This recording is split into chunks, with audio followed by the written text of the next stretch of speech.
Une fois de plus, des paroles et des comportements outranciers, des prises de position complètement délirantes, que ce soit dans notre hémicycle républicain ou sur les réseaux sociaux, me poussent à m'exprimer sur un sujet récurrent, l'idéologie woke, que je considère comme hautement toxique et fondamentalement imbécile.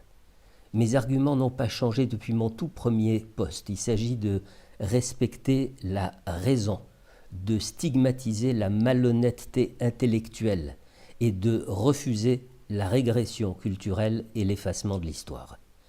D'abord, l'idéologie woke est assise sur des idées délirantes. Il faut avoir la décence de le dire.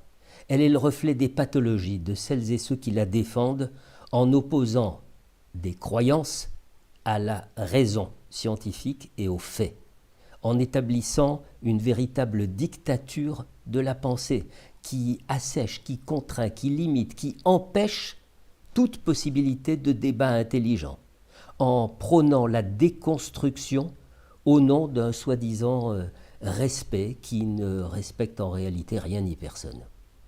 L'idéologie woke veut asservir les individus et la société. Elle est totalitaire, elle assassine la pensée, elle se caractérise par un militantisme agressif, haineux, un militantisme de la détestation. Sa cible principale, c'est la vérité. La vérité pourfendue au prétexte que tout ne serait que construction sociale et rapport de domination. L'histoire, avec une majuscule, doit être effacée, elle doit être réécrite, au risque de laisser derrière nous des générations d'abrutis qui ne connaîtront rien de ce qui a fait évoluer les civilisations, progresser les cultures, souligner nos erreurs et donc apprendre de nos expériences.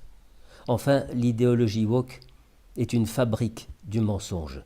Elle tord le langage, elle modifie le sens des mots, elle pervertit les définitions en se moquant du plus basique respect de la langue.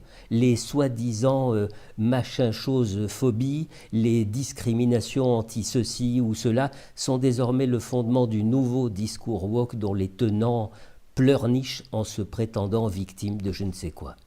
Mes propos s'adressent à tous ceux qui choisissent de se réfugier dans cette prison mentale qu'est le wokisme, qu'ils appartiennent à la sphère politique, culturelle ou sociale.